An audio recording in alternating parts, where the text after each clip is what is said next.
Hello and howdy, welcome to another cEDH Academy video.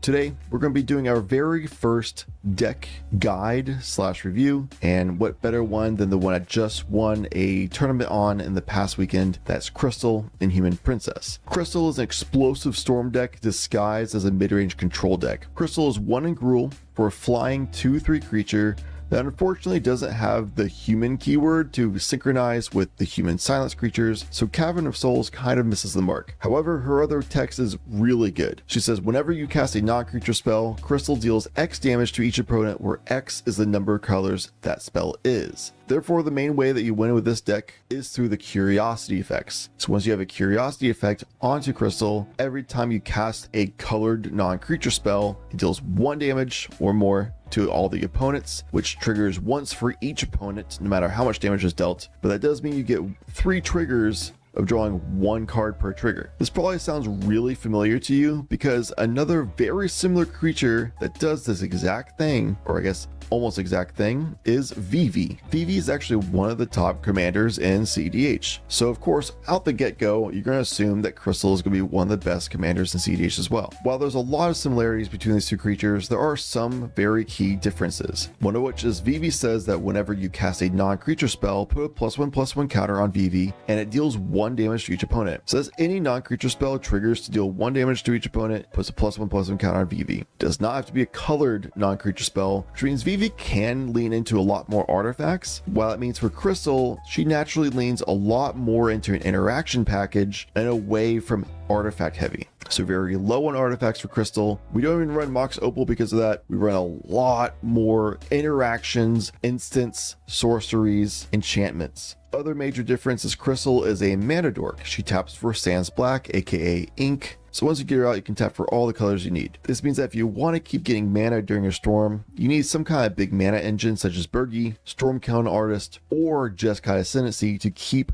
pumping out mana as you keep going. You're also going to run untappers such as Tidal Bore, which is pretty hot tech, as well as the Legolas's Quick Reflexes and Emerald Charm. We also run a very low mana curve interaction package. Even though this mana value on the bottom here indicates that we actually have a lot of 3, 4, 5, 6 spells, if you look at them, the 6 cost spell you actually can cast for free. 5 cost spells you can actually cast for free. So a lot of these spells, even though they have high mana values on the card, you actually end up casting for free. Keep chaining through your deck, find ways of making mana with Rite of Flame, strike it rich, use free spells to get even more cards, use spells like Metamorphose to cycle mana while continually drawing more cards, free spells that even untap your commander to make net positive mana as well. Finally get to your rocks and try to find a way of either resolving Underworld Breach to keep cycling LED or Lotus Petal, or try to get your Jeskai Ascendancy, Stormkill Artist, or Birgi out on the field. You can also get Vivv out on the field because Vivv themselves is a very big mana battery that you can just do a 1 big button push per turn. Because Vivv is a lot more compact as being a big mana maker as well as being a target for curiosity effects, Vivv actually performs better to have a curiosity effect on. But of course, we want Crystal as the commander because Crystal is able to give us those 2 extra colors, which is huge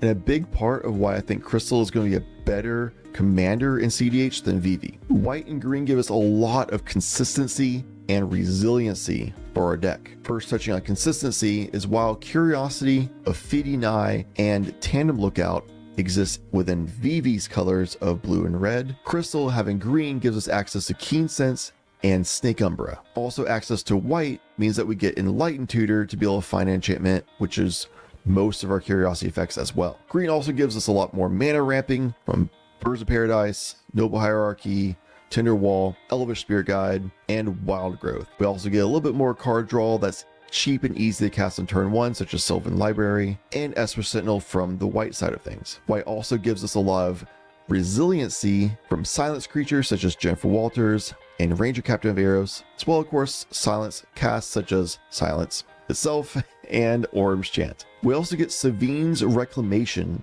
which means that while Vivv players have been dropping the breach lines a lot lately, Savine's Reclamation actually gives us so much more resiliency for breach line, makes our intuition piles a lot better as well. So the breach lines are definitely more reliable and better to go for. So better access to the best win condition in the game, as well as having a lot more options to get to our main win condition and more mana and ways to keep pumping through, resilience to make sure that we can actually close out the game. Pretty friggin' huge. The Just Got Ascendancy also is pretty awesome tech that some people consider to be cute, but I actually have noticed that it is a fantastic mana making engine that is a wonderful closer and also a great setup piece on like a turn 3 part of the curve before we jam on turn 4. So because of the 5 different curiosity effects themselves, as well as our 5 different ways of getting a curiosity effect into our hand, we actually have essentially and effectively 10 curiosities that we can find in our opening hands, which is like 10% of our deck. Very consistent ways of getting that main win line in our hand. Get that actual game plan for mulligans. We also, of course, have Mystic Remora and Rhystic Study to be our 11th and 12th major draw engines to make mulligans even easier. We have supportive draw engines in Esper Sentinel, Backside Bergie and Harnfell, Sylvan Library, and Jeskai Ascendancy. That's kind of like backup plans. Wouldn't really be a main draw engine or a main game plan for an opening hand, but if we can get those out in addition to the fish, the Rhystic, or one of our curiosities, that's fantastic. Notably, Jeskai Ascendancy and Harnfell are really bad draw engines if you don't have other major draw engines in play, because you will run out of cards really fast. If you jam with Harnfell, don't have it on that turn, and we just discard your whole hand, can't get there, you just exile a bunch of cards, you have no hand, you're done. Jeskai Ascendancy, every time you cast a spell, you can cycle a card by drawing one, then discarding one that you don't need, but you still have to cast a spell every time that you do this, so you actually go net negative 1 card every time you cycle through the card. So it's not really a draw engine, just more of a filter engine. So an abundance of card draw engines as well as an abundance of mana making engines makes the resilience and consistency, more so the consistency of this deck, insane. Mulligans are way better than in Vivv, even though you have 2 more colors to work with, and even if you get stopped at one point, you usually have a way of bouncing back pretty quickly. And this abundance of interaction in this deck makes it so that it's much less likely that you end up getting stopped at that one point. This abundance of interaction also makes it so that we can ensure that we get to our turn 3 or 4, which is the typical tempo of when we want to start jamming or looking for windows to start jamming with this deck. These interaction spells do double time because once we start storming, we can just use our target removal or whatever's on just general things that don't even matter at that point just to draw more cards, or we can just throw something on the stack and then counterspell the thing that we threw on the stack and then use interaction to mess with our counter spells even further, all for free or very cheap at 1 mana, to then keep drawing cards and keep storming through our deck. While we're doing all of this, we're just pinging down the opponents with Crystal and or Vivv and keep going until the point where all of our opponents have lost, we've won the game. So typical play plan we'll look for with Crystal is turn 1, we want to do a little bit of ramp, maybe set up a big card draw engine such as Mystic Remora, or if we can do a turn 1 Rhystic Study somehow. Then going to turn 2, we'll typically want to cast Crystal, or depending on the pod and the situation, we might want to get a turn 2 Rhystic Study out instead. Many times a turn 2 Rhystic Study will actually be better for us. In fact, I'd probably say rule of thumb probably should be to get the turn 2 Rhystic Study out before Crystal, because Rhystic Study is insanely busted and getting more cards means that we get more options to play with. More likely we can protect our Curiosity Jam, more likely we can bounce back if we get stopped, etc. But say you don't have a Rhystic Study, then we'll do a turn 2 Crystal. Turn 3, we generally want to try to do a setup turn, something like a Stormkilling Artist, and then pass from there if we don't know if we have a guaranteed window. Because in this circumstance, we could do a Curiosity onto Crystal. We'd be tapped out and hopefully have some way of making mana. Stormkilling Artist is perfect in the situation, but this is a pretty ideal start. And of course from here, Great Taxian Pro being free, and then Fierce Guardianship also being free that we might need to use to protect our Curiosity Jam. We'd make treasures and we can try to just storm off from there. Stormkilling Artist will allow us to jam this situation, but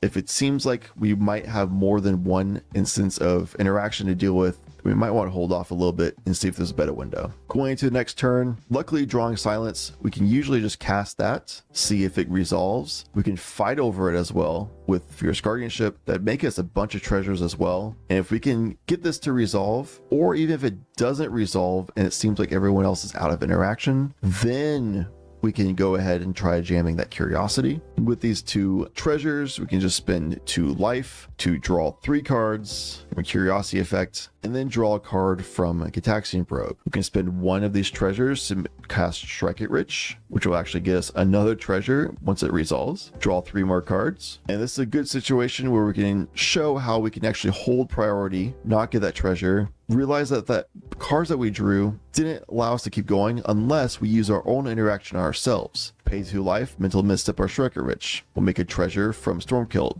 Not like we need the treasure from the Strike It Rich anyway in this situation, but it allows us to, on this deck still, draw 3 more cards from Crystal Trigger. And then from here, we can do an Intuition pile. We can get an Underworld Breach pile to just ensure guaranteed that we'll be able to win from here. We can use Kellen as the sorcery side with Birthright Boon to either get another Curiosity effect by grabbing Keen Sense perhaps, or we can pitch it as a free spell with Pyrokinesis. Riot Flame makes us more mana and makes us a treasure with Stormkill Artist. We keep drawing cards, we keep getting non-creature spells we can cast, and keep storming from there. And even from these 1, 2, 3, 4, 5, 6, 7, 8 spells, we've already done 8 damage to all of our opponents. You can see how this can pretty quickly add up to that 40 plus damage that we need to win the game. Because of things like Rhystic Study, Mystic Remora, as well as the Backside Burgi, our plethora of Curiosity effects and silence options, backup commander, mana makers, and a crazy amount of interaction suite, we can pretty comfortably go into later turns past 4, which is something that Vivv as a commander really struggles to do. Doesn't have all these silencers, doesn't have all this mana making options, doesn't have protection spells. Not quite the same as having the green and white options gives us. In many cases, our tempo is to set up turns 1 through 3 and then jam on turn 4, get Crystal out turn 2, unless you have a Rhystic Study, set up even more on turn 3 if needed, and then jam on turn 4. On turn 3, you can jam if it seems like it's a very low interaction pod, or you had a really good start, such as that Stormkilled Artist example from before. This deck thrives on setting up value engines like the typical mid-range control piles would do, and doing so without showcasing that we have a position to win. We don't want to telegraph too much. We don't want to showcase that we are in a strong point too much. We don't want to put a target on ourselves. We want to be able to explode into a victory as soon as a window opens itself to us. Turn 3 to 4, a lot of players are still tapped out trying to set up a value engines. You don't have value and resources yet, so our window is pretty open oftentimes turn 3 and 4. But sometimes you need to be a little bit more patient, and having all these resources that we have available to us makes it easy to be patient in this deck. I could go on for hours about nuances about how to deal with creature control pods, when do you know if a window is open to jam, when you're set up enough to just jam turn 3 or need to wait till turn 4, and more. But for the sake of time in this video, it's already going a little bit long as it is. We have a lot more to talk about. I'm just going to stick to just the general tempo, play patterns, and other very specific cards I want to mention that are included or are not included, and why. Feel free to reach out to me in the comment section with any specific questions you may have, or comments about certain things that you didn't hear in this video that you would want to be covered regarding Crystal. Speaking of specifics, I want to go over a few MVP cards in this deck, as well as cards I don't have included that many other Crystal players are running. I also want to cover this deck's biggest weakness, and I want to cover quickly what changes I made since winning the tournament this past weekend. First, I'll go over MVP cards, and we gotta start with Legolas's Quick Reflexes. Legolas's Quick Reflexes being split second protection for Crystal that draws us 3 cards and acts as a mana filter due to untapping our Mana Door commander is phenomenal. I don't think we can ask for anything more in one card in this deck, especially since it now allows us to deal damage to creatures every time Crystal taps. We're able to repeatedly tap her with things like Emerald Charm, Tidal Bore, and then especially the full repeats of taps with Jeskai Ascendancy. If you can have Jeskai Ascendancy, Curiosity effect on Crystal, and Legolas's Quick Reflexes, that is a dreamlike scenario. It's basically impossible to lose the game at that point. Another really big MVP card is Pyrokinesis. I'll talk about it a little bit later, but Orcish Bowmasters is a massive pain for us to deal with. So this is a fantastic way to be able to deal with that massive issue, as well as a lot of other problematic creatures that may be out there. A free spell to be able to deal with one or multiple problem creatures is really crucial for our game plan, especially for our survivability in this deck. I'll talk about Kellen a little bit more in this video, but Pyrokinesis is actually one of the main reasons I'm running Kellen over Open the Armory. Pyrokinesis was very pivotal in me winning 2 of my matches in this past weekend's tournament, one of which allowed me to kill a Hexing Squelcher so they can actually counter the person who has a spell trying to counter my Curiosity. Another time allowed me to kill a Maggots of the Moon to unlock all my mana making lands to tap for more than just red. 2 more MVPs are basically one and the same. It's just one is a sorcery,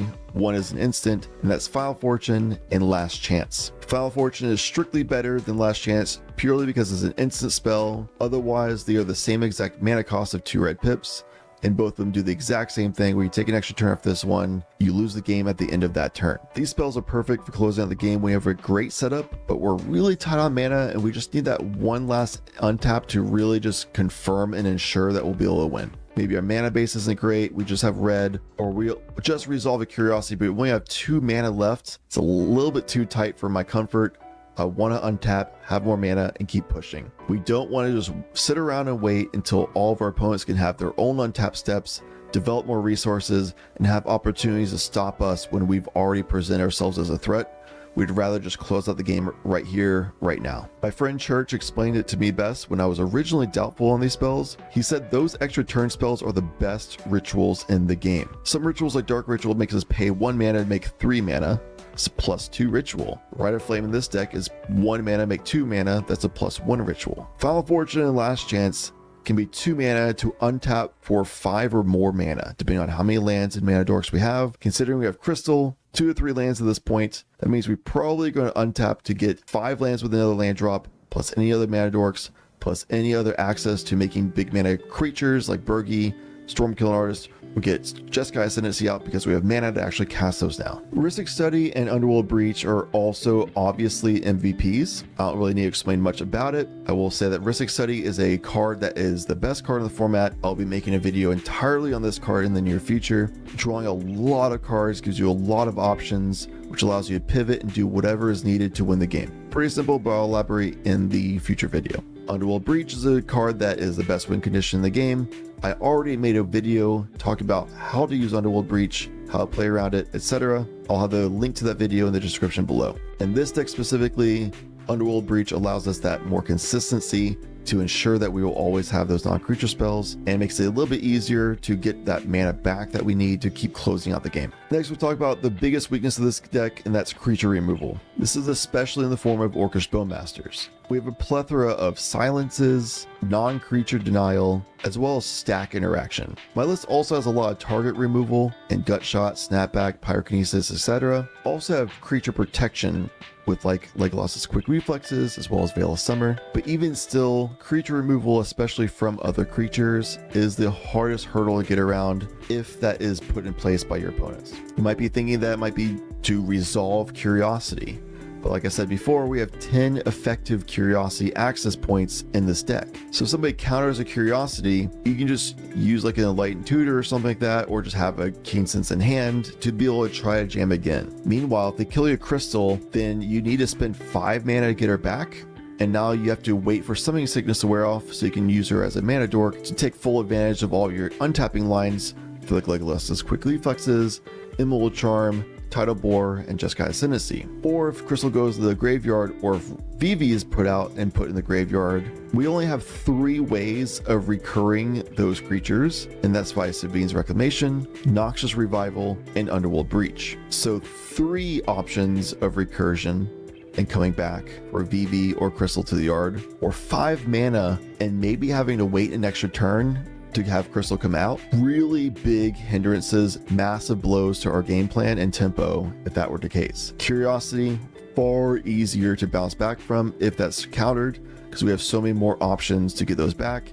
And as soon as they get back, we can just pop off immediately. We also have Underworld Breach to effectively be an 11th option in that circumstance to get another Curiosity jam again. Vivv has a little bit more resiliency against Orcish Bowmasters, and if we have Jeskai Ascendancy out, that gives even more resiliency for Vivv, as well as for crystal. However, that's only +1/+1 per every non-creature spell. Because how that works, if somebody else has a draw engine now as well, like a Ristic Study of their own, then we can only really draw 0 to 1 cards every time we cast a spell with our Curiosity effect, which greatly hinders us in our game plan. So we really want to get Orcish Bowmasters off the field right away, and we really want to make sure creature removal of any kind is dealt with before we try jamming a Curiosity turn. This circumstance also means that Underworld Breach is even better to be in this deck just in case a creature is removed. Underworld Breach is a lot easier to kind of just jam things out. Alright, on the topic of cards that I don't have in my crystal list, I'll go into this consideration section. One of the biggest things you'll notice is I'm not on the Surveillance Cam plus either Banshee Knack or Retraction Helix combo, aka the Cambo. This is an incredibly compact combo where you have Surveillance Cam come in, tap Crystal to cast it. As it enters, you untap Crystal. You just need one other blue source to then cast either Banshee Knack or Retraction Helix onto Crystal, which means then you can tap Crystal with the ability to bounce Surveillance Cam, which untaps Crystal as Surveillance Cam leaves. You then were able to tap her for blue mana, cast Surveillance Cam again, which when it enters, untaps her, use the Knack or Helix to then tap her to bounce the Cam, untapping her, allowing her to pay for Cam again. Rinse and repeat, there's an infinite combo. And because Surveillance Cam is a colored non-creature spell, that means every time you cast Cam, you get 1 damage ping to all opponents. It's an infinite combo that is very compact. You only need Crystal to be able to tap plus 1 additional blue mana source to be able to just start this combo. It can be done all at instant speed because Helix and Knack are both instants. Cam has flash on it, so you don't even need like a Born Upon the Wind or anything like that to be able to start this combo. I don't think anybody's wrong for putting this in their deck by any means. It is a fantastic combo. It's really cool, but I took it out of this deck this week leading up to the tournament because I realized for me to reliably get the setup and 2 pieces needed to start the combo, I almost always needed to have drawn a plethora of cards from Ristic Study, or I already resolved Curiosity and started storming off. With a plethora of cards from Ristic Study, I would have all the pieces I need to actually do the storm combo as itself, which means I just start going off from there. My current list currently has 50 different colored non-creature spells in the deck. That includes a 2-color spell in Metamorphose and the 3-color spell from Jeskai Ascendancy, which means casting all these through Crystal will deal a total of 53 damage out to your opponents. If we're using Vivv as a Curiosity target, that doesn't count the extra 1 damage from Metamorphose, it doesn't count the extra 2 damage from Jeskai Ascendancy because it's just any non-creature spell does 1 damage, but it does count all of your artifact spells, which means that it's a total of 57 damage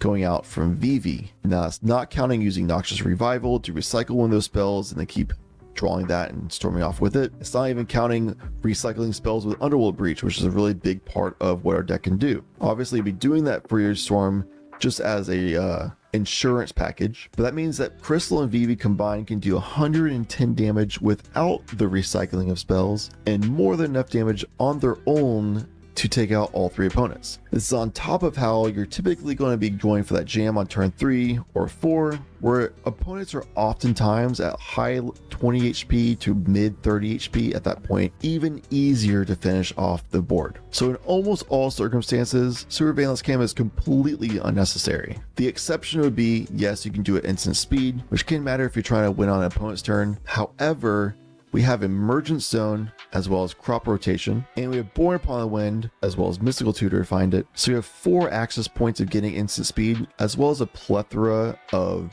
interaction spells to make sure we delay the game if needed. And because of how the tempo works for this deck, jamming on your own turn 3 or 4 actually ends up working really well. The moment I started just kind of jamming on turn 3 or 4 when a window looks open versus trying to wait and win on the next opponent's turn like I would on NBC Kennen, for example, or Ragi Shai, I suddenly found myself with a lot more success rate. The deck can win at instant speed on other people's turns, which is a really big part of this deck's strength. It's the fact that it can have that flexibility go into those turns, but we don't need to. A lot of times we don't. The only time Cambo really feels like it's a really big deal is if somebody has resolved the One Ring. The One Ring is definitely annoying to deal with in this deck, especially since our only win condition is to either ping out the table or brain freeze them out and to the point where they just deck themselves on the next turn, which is not reliable in cEDH. They might win on instant speed on their upkeep. With a One Ring protection, we can't even do that because we can't target them with the brain freeze.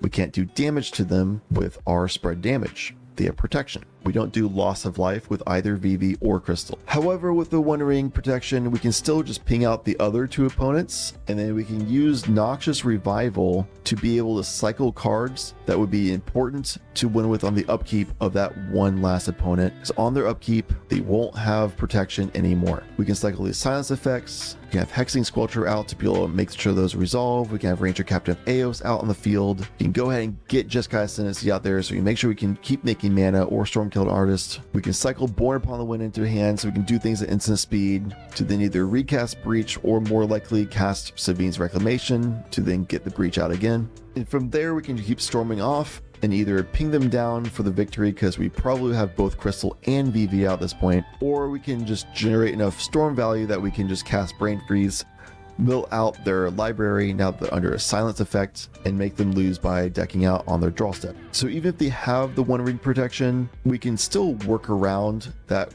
situation even without the Cambo line. Cambo just makes things a lot easier and more convenient to win in that circumstance. With that said, the One Ring is also not a very common card to see these days in cEDH, and most of the time, even if you do see it, people will usually try casting it on turn 2, maybe by turn 3. So most circumstances, they won't have protection by the time that we actually start going for a jam. And even if they do, we can win the way I just explained, or maybe there might be circumstances where we just have to stall out the game even further, not jam our Curiosity, keep using interaction packages, sit behind Ristic Study, or whatever. People say you can just keep this combo in because of the general purpose value, but I would say Surveillance Cam actually has zero value outside of us already having Curiosity Effect, because it just does a net neutral mana cast alongside our Crystal that doesn't really help us at all. It just goes net neutral by itself. And like I said, if we have Curiosity Resolve, then we don't really need Cambo anyway. Retraction Helix and Knack does have general value of tapping to either bounce a mana positive rock to our hand, or to bounce a problematic thing such as an Orcish Bowmasters. It's not the best answer. They can just recast things like Orcish Bowmasters or whatever the problem is on the next turn if that's the thing. Plus, a lot of the times we don't really have a creature that doesn't have Summoning Sick that we're not using as a mana dork anyway, because Crystal we want to tap as a mana dork. Birds of Paradise, Noble Hierarch, even Ragavan we might want to attack with. Maybe Esper Sentinel, but that's not always out there. Mockingbird, maybe, but that's not always out there. And most other things like Hexing Squelcher, Jennifer Walters, Bergie, etc., we've cast potentially on that same turn that we want to storm with. So it's not really reliable that we have a creature that we want to tap with to bounce a non-land permanent. Therefore, the general value of those cards isn't really there in my opinion. Other common things you see in Crystal decks would be Submerge and Mock Salvage. These two cards completely rely on an opponent having a very specific land type. For Submerge, you need them to have a forest, and you need an island. Mock Salvage, you need them to have an island, and you need to have a mountain. We typically will have an island because we run Daze and Tidal Bore, so Submerge is the better of the two in my opinion, plus it can help remove those problematic creatures I mentioned before. But because this is very conditional, it actually comes up pretty commonly that an opponent doesn't have a forest, or an opponent doesn't have an island. And in those circumstances, these cards are dead in hand. I don't really want to run cards that have the potential of being completely useless in our hand other than being a pitchable blue card or a pitchable red card. So because of their lack of reliance, I ended up cutting these. In a pretty similar manner, I ended up cutting Jessica's Will. Jessica's Will requires an opponent to have 4 more cards in hand for it to be a net positive mana value. This is also a big commitment up front to make a bunch of red mana specifically when all of our Curiosity effects are non-red spells. As I said before, we want maybe 3, usually 4 or more mana available after resolving Curiosity for us to feel confident to be able to push for the win. But because of how this deck is, it's a lot of mana pip intensive things that aren't all red spells. It's actually a lot of blue, green, and white spells that are very specific pip spells that we can't just funnel red into very easily. Yes, we have Mana Morphez, but that's just for 2 mana worth of colors, and we might not even have access to that right away. Shrek Rich as well, but again, that's 1 pip of color that we can cycle that into, and also we don't have access to that right away, guaranteed. Black Spec, of course, but you get the point. We can funnel it into Stormkilling Artist, but again, on the same point as before, hard to have that reliability, to have those card combos from the 99 in hand at the same time. So casting Jessica's Will after a Curiosity effect doesn't really feel great, and casting it before a Curiosity effect might just make us not be able to actually do the Curiosity effect that turn. It's not really a setup piece because those cards that you exile with it go away at the end of your turn. And after we resolve a Curiosity effect, when we start casting those spells, we're going to draw way more than 3 cards anyway, so the 3 cards from Jessica's Will isn't really that impactful in the grand scheme of things. Therefore, I replaced Jessica's Will with Birgi. Birgi is something that we can spend for 2 in a red, same mana cost, as a setup piece on that turn 3, that way on turn 4 we have a lot more mana to work with, even easier to jam our Curiosity win attempt. Birgi also has that flexibility to be on the Harnfell side, so even if we have a lot of mana from Stormkiller Artist or Jessica's Ascendancy, we can still also make use of this card in hand to flip into Harnfell to translate all these lands that we're drawing into more cards to more reliably finish off the game. Another thing I've noticed, I'm not on enchantment copiers. Clever Impersonator, Flash Photography, Copy Enchantment, and Mirror Maid. Clever Impersonator can copy more than just enchantments, but it's 4 mana for a creature spell that doesn't draw us a bunch of cards. Kind of hard to justify it. Mirror Maid and Flash Photography definitely are a lot more versatile. Flash Photography probably the best of all of these, and Copy Enchantment is way too specific. The purpose for these is it's very reliant on other players doing things to give us value out of these cards. 3 mana on a Copy Enchantment or Mirror Maid to copy a Curiosity effect definitely is fine because that's the same rate as Affinity Eye and Snake Umbra, and it's the same rate as using Open Armory or something similar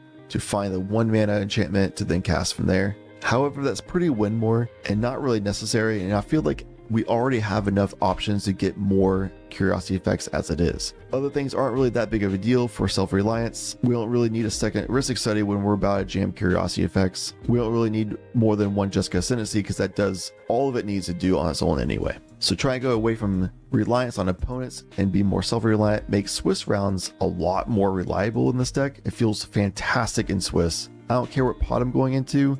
I always know I can do my thing on Crystal. Obviously in Top Cut, it's going to be a lot better to have these copy enchantment effects. However, for now, it feels pretty good to be able to just play this deck in my own self-reliant ways. And the philosophy of copying other people's heuristics doesn't really fulfill this deck's game plan in general either. If we're sitting there copying heuristic study effects, then we're probably going towards turn 4, turn 5 or later of everyone drawing a bunch of cards and doing a bunch of interaction. Crystal can hang with those slop decks as needed, but is slightly disadvantaged in those longer grind games against them. So my mindset is why include cards that are best designed to be going into those grind situations that we're disadvantaged in. I'd rather gear my list to be in advantage positions and tempo, and I'd rather even fight to counter other opponents' heuristic studies, because either it does resolve and it's way harder and honestly a green light that I should be able to jam my Curiosity effect next turn, or they fight to resolve their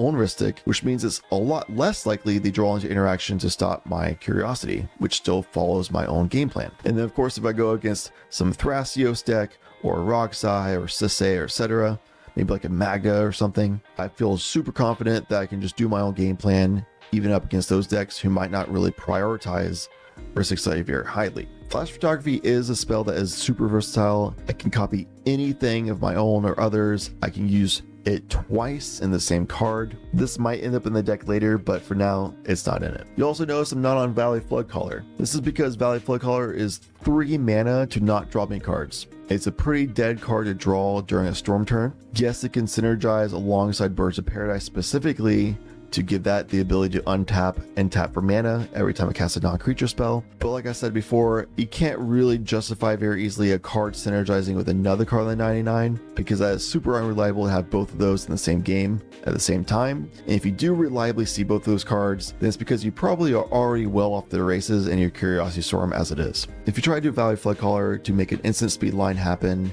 on somebody else's turn, resolving a Curiosity effect, that means you need 4 upfront mana at minimum, if not 6 if you have a 3 mana Curiosity effect to resolve, and then you need at least 3 if not 4 mana from there to actually reliably storm off and win the game. You probably need to use mana to actually help protect and resolve that Curiosity effect on top of it all. That is way too much mana investment to go into that situation, especially since 3 of our 4 major mana makers in the deck are creatures: Birgi, Stormkilling Artist, and Vivv. So you can only, after Valley Floodcaller, cast specifically Jeskai Ascendancy to be able to make a bunch of mana to then make your Resolution of Curiosity actually result into a reliable win. Vivv also can only be used on your own turn, so doing the flash speed thing doesn't really make a whole lot of sense either. Waiting a turn cycle to try to do like a Valley Floodcaller, flash in to then flash in a Keen Sense or something on top of other people doing interactions, so it's more likely that you actually can get your thing to resolve. I understand that philosophy as well. However, that also means that you're sitting on a bunch of mana and waiting for another turn cycle to rotate around, which allows your opponents to get a lot more value engines and resources set up, which actually translates to be just as hard, if not harder, to resolve your curiosity effects in that gameplay pattern. Therefore, Valley Floodcaller doesn't actually work out for me very well, so I cut it. Another pretty commonly considered staple is Fairy Mastermind that I'm not on. This is largely because I don't run any infinite mana lines because they don't really work in Crystal. I also don't run Endurance because that also doesn't really play out well in Crystal at all. It's a free spell, but as a creature, therefore it doesn't draw me cards, therefore it doesn't really fit the theme. Fairy Mastermind is something that can be like a convenient closer to the Breach lines where I just do Brain Freeze, mill out everybody's library, and then push the button of Fairy Mastermind to close it out. However, by the time I'm storming super effectively to be able to get to that point, I should also be able to resolve a curiosity effect, and I should be able to just ping out the entire table to win at that point anyway. So in all circumstances where Fairy Mastermind would be able to win me the game, I could also win the game by just pinging the table with my primary game plan as it is. It is a minor draw engine for 2 mana at flash speed, which is decent. However, that's also very reliant on other players drawing a bunch of cards, and especially in Swiss rounds, that is not always the case. Therefore, I swapped out Fairy Mastermind for Sylvan Library. Sylvan Library at 1 and a green is a little bit easier to cast on turn 1, and casting Sylvan Library on turn 1 or even turn 2 will end up drawing you as much or more cards than Fairy Mastermind. This would be by the time that you actually want to jam Crystal on turn 3 or turn 4. Jam Crystal with a Curiosity effect. This is also completely self-reliant, so you are guaranteed going to get those cards, whereas Fairy Mastermind, you just sit there and hope that you'll be able to get enough card draw. Green mana makes it a little bit easier to cast on turn 1. That's thanks to like Elvish Spirit Guide, etc. And even if you cast it on turn 2, that does mean that you'll be able to hold up blue mana more easily as well, which can be very important to help you survive later in the game. Sylvan Library is also a non-creature colored spell. Fairy Mastermind being cast does not draw me more cards from a Curiosity Storm. Sylvan Library being hit during a Curiosity Storm, even though it's 2 mana,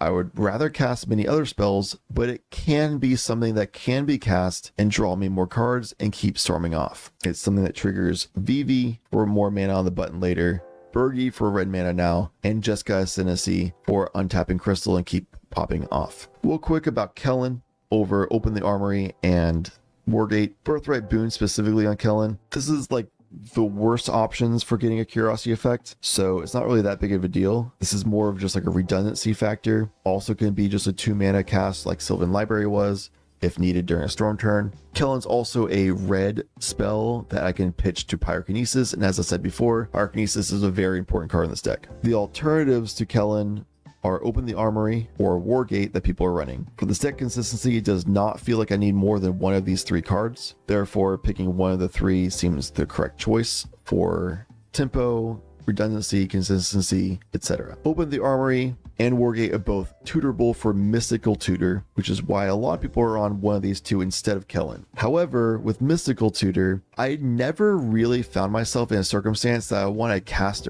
Mystical Tutor to get either Wargate or Open the Armory. That's because on tempo, you just cast Mystical Tutor on turn 1 to telegraph you getting one of those cards to then let everybody know, hey guys, I'm on a line where I can get Curiosity on turn 3 or 4 to give them a ton of time to prepare for you. And even if you cast it later to try to get one of those cards, I almost always want to get some kind of interaction spell, some removal spell, maybe an extra turn spell, maybe get me some ritual or gamble to get me a breach line situation or Savine's Reclamation, or many times I want to get a Born Upon the Wind, get that very precious instant speed activations, that flash enabling. So it's super rare actually one in Mystical Tutor, both on tempo as well as value of things for Open the Armory or Wargate. With that in mind, if I'm never using Mystical Tutor for Open the Armory or Wargate, then I can either run Open the Armory as 1 white sorcery, or I can run Kellen that does a 1 white sorcery and is a pitchable red card. So with that in mind, Kellen is just strictly better. Now Wargate is something that's worth considering on top of Kellen, because you can flex it if somebody's trying to counter it or whatever, to okay, I won't grab Curiosity Keen Sense, let me grab another 1-drop, which would be like Mystic Remora. If they say no, okay, can I get like Esper Sentinel? Or can I get like a Mana Dork or something? You can still pivot in a political deal if you don't have a way of protecting this and someone is trying to offer a counter spell. So don't counter this, I'll just get some other value thing that's less valuable instead. Work your way down like I just did until they agree at whatever the highest value thing you can get. This is a great idea, but the problem is it didn't really play out very well because I needed to spend 1 extra mana. It's 3 mana plus the extra X1 than the Open Armory or Kellen spell Birthright Boon. Plus, not only is it 1 extra mana, but you have to do specifically a green and a blue with it, which this deck with Crystal is very colored pip intensive, like I said before. Jessica's Will doesn't make us the right colored mana, and that's a really big deal. Therefore, Wargate forcing us into these very specific colored pips forces us to tap in certain ways that might not be ideal for us to try to keep storming off. So the 1 mana extra, we have plenty of other backup Keen Senses and Curiosities anyway. Color pip specific means Wargate doesn't quite make the cut for me. I go with Kellen instead. It is a pitchable blue, but we have plenty of blue to pitch with anyway. Now the last really big card that's notably not in the deck is Smothering Tithe. Yes, I know that Smothering Tithe is insanely good card. It's crazy powerful at every level of commander. That definitely includes cEDH. Because it's so incredibly powerful, I will never fault anybody for including it in their list. But I have really good reason for not having it in mind. So the philosophy I've gone over multiple times is I want to be self-reliant as much as possible, and I want to try to find a window and jam right away when other people haven't established value and resources yet. I don't want the slop decks to copy my value pieces, and if I find a card that's in my storm turn, I would like it to be something that's useful that I can make value out of it amidst the storm. Smothering Tithe at 4 mana without making me more mana back is never going to be something I cast amidst my storm turn. It just doesn't make any sense. It's a dead card to draw amidst the storm. It's reliant on other players to not pay the 2, which yes, if you cast Smothering Tithe and pass, they're probably not going to pay the 2. You'll get 3 or more treasures by your next turn. It's almost always the case. And yes, if you cast it as a setup on your storm turn, you have enough mana to do that. If someone has a Risk Accelerated Mystic Remora or something like that, then you almost guarantee you'll make a bunch of treasures off of them. But it's reliant that they will have those cards in play. And otherwise, you need to have Smothering Tithe sit there and you pass the turn to try to develop more treasures, wait, and hope that you'll have a better window the next turn when you could have just jammed right now. I swapped out Smothering Tithe for Stormkiln Artist. Stormkiln Artist is also 3 in a color pip, but it's red, which is easier to cast than white, thanks largely to Rite of Flame, as well as Bergie in the list, and Simian Spirit Guide, as well as Tinderwall. A lot easier to cast Stormkiln Artist amidst your storm turn, and it's very self-reliant. You're going to make a bunch of treasure tokens to keep storming with by casting all of those instant and sorcery spells in your list. We have 40 of them, and a lot of them are recurable with Underworld Breach. And Flusterstorm and Brain Freeze make a buttload of treasures because of the storm count. They copy the spells, and Stormkiln Artist makes those treasures based on every time you cast or copy an instant or sorcery spell. It just goes ballistic. It's far better of an engine than Smothering Tithe, so this takes the cake. I know you can say that Smothering Tithe can go alongside Stormkiln Artist, and yes, maybe Smothering Tithe does end up in my deck eventually, but I just noticed it doesn't really work for me in the play pattern and the typical metas I play into, etc. Another big problem is that the moment Smothering Tithe hits the board, everyone says, oh my god, they're a problem. Therefore, you have that big target on your face that you do not want to have. Because like I said earlier in this video, you really want to fly under the radar, just set up some general value, and be ready to explode as soon as a window presents itself for you. This deck is insanely good at exploding through an open window. It can grind those long slop games decently, but its forte is exploding through an open window. We don't want people looking at us too much with the Smothering Tithe. And the worst case scenario is you put out Smothering Tithe as a setup piece to try to go to your next turn, and then like a No Bad Cards Kinnan or Roggy Shy or something like that will just copy your Smothering Tithe and then you're in a rough spot. Now, if Kennen has a Smothering Tithe, you're doomed. So for all of those reasons, and the fact that I don't feel like I need another major mana maker in this deck, because we already ramp a lot with dorks, and our commander makes a dork, and we have a backup commander of Vivv, and just got Ascendancy so good, etc. It doesn't really feel like we need another major mana maker, so Smothering Tithe is cut. Now, real quick changes for this tournament. Post-tournament, I cut Delight Halfling because making colorless mana doesn't really help much. As I said before, color pips is really important, and people are very rarely countering your legendary creature spells anyway. Our only legendary spells in the deck would be Vivv, Bergie, Jennifer Walters, Ragavan, and Crystal. People basically will never counter Ragavan or Crystal. They might counter Bergie, but that's a little bit of a bummer if that happens. They pretty much will never counter Vivv, but maybe they'll want to counter Jennifer Walters for sure. But that's a mana dork that only makes mana to protect one of two cards realistically in your deck. Otherwise, it doesn't really make mana at all. It makes colorless mana, but that's not that useful for us, as I explained before. And we have a plethora of protection spells, counter spells, etc. that we can use to try to secure our spells. Heck, we even have Hexing Squelcher to protect these spells being cast. So replace Delighted Halfling with Mockingbird, because Mockingbird at the worst case scenario can copy one of our mana dorks or Esper Sentinel. It's also searchable and grabbable from Ranger Captain of Eos. And there was a couple times in this tournament that Ranger Captain of Eos was played, and I kind of wanted to have a blue spell in hand to pitch to things like Force of Will. So Mockingbird going in was pretty good general value, good flexibility, and flows really well with this deck. I've also used Ranger Captain of Eos to find Ragavan in this deck, which has turned out to be really good both for general value but also pitching to Pyrokinesis. Other big replacement was Cabbage Merchant. Cabbage Merchant was replaced largely for the same reason I replaced and got rid of Smothering Tithe. Cabbage Merchant is 3 mana that is reliant on your opponents doing certain things that give you foods, and it's a thing that you set up that doesn't really do much for you on your storm turn, dead card to draw on your storm turn, and you need to set up a turn ahead of it to be able to start making some mana. But I noticed a few different things with Cabbage Merchant. The big thing is sometimes it just doesn't make us mana. Other players just cast one non-creature spell maybe, or just only creature spells, or they just do ability activations or whatever. Another circumstance is that people remove your Cabbage Merchant, so you're left with an inopportune time to actually tap the foods for mana, and then you're just left with a bunch of useless food tokens on your battlefield. Another big issue, other than it being a dead draw on storm turns, is that at 3 mana, it kind of has this awkward spot where it competes with your commander for curve. Because Cabbage Merchant wants to see a lot of opponents casting non-creature spells,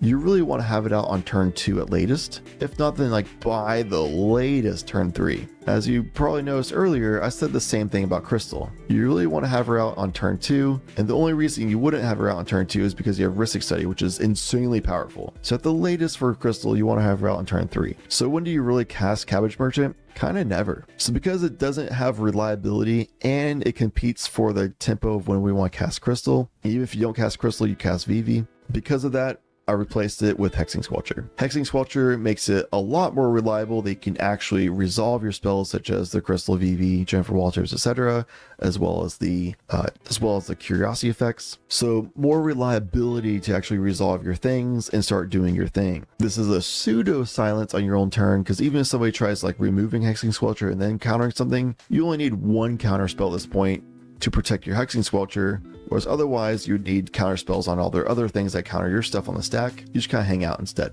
With one counter spell, you're good. Everything's protected. This also works on other players' turns, something that Jennifer Walters and other creatures that silence on your turn don't do. And because this deck can pretty well work on other people's turns, I actually won top 4 on another player's turn. Hexing Squelcher just plays out super well. So that game plan of where you can just throw your Fierce Guardianship at your Mox Amber, for example, and then deflecting swap the Fierce Guardianship back to Mox Amber, you can still use all of these free spells to keep storming off, while still eventually, if you get to the point where you need to let the stack clear to start casting some sorceries or enchantments or something, your Mox Amber will still resolve no matter what. and you'll still get that mana. So it all works out super well. This is why I put Hexing Swelter in, plus it being a red mana makes it easier to cast than these white silence creatures. I put Hexing Swelter in instead of something like Voice of Victory or Grand Abolisher. Chant for Walters is in instead of those other creatures because it's a legendary creature for Mox Amber purposes, and it's tied with Voice of Victory for the easiest and cheapest of those silence creatures to cast. Another quick little side note, something that is a food for thought for later. I was suggested Thunderclap. I don't know how I feel about this. It's kind of similar to Daze and Tidal Bore where you just sacrifice one of your own land types. So it's self-reliant to cast for free and deals with that Orcish Bowmaster problem as well as other problematic creature problems. So it makes sense that it should be in this deck, but because I'm already on Tidal Bore and Daze that work really well in this deck, a lot better self-reliance because Thunderclap does still need an opponent to have a creature target so you don't kill one of your own creatures. It's definitely the worst of the three in my opinion, and it would require you to have a third land to keep popping off with since you're already bouncing two of your lands with Daze and Tidal Bore. Having these typo lands specifically isn't too hard because very commonly turn 1 you'll do Tropical Island or Volcanic Island, and turn 2 you do the other of the two. Pretty easy to get these out and set up for a future turn. You can do like a Tundra or something like that instead if needed. So yeah, I don't know if I'll reliably be able to have a mountain to sacrifice as a third land to sacrifice or bounce. So I don't know. It's on my sideboard right now. It might come in the future. Pretty good potential, but who knows. So that's it for this guide video. Very long, extensive guide video. Thank you so much for sitting through all this and listening. Hopefully you learned a lot of things. This video is already long enough, so I'll be doing a mulligan tips video for this deck at a later time, and at that time I can also answer any frequently asked questions for this video that I see maybe in the comments below or in Discord or whatever. Also, if you provide questions in the comments below, I'll do my best to respond to those questions as I always do, but it's also just nice to see them there so I know what kind of frequently asked questions are out there. I'll also be doing more of these guide videos in the future, primarily on top decks in the meta, as well as any tier 2 or tier 3 cEDH decks that I'm familiar with, because I probably should stick with decks I'm familiar with to give you the best guide videos I can give. Please like, subscribe, comment, and share this video with anybody you think is interested in knowing how to play Crystal or how to play against Crystal. As always, thanks for watching. I appreciate you.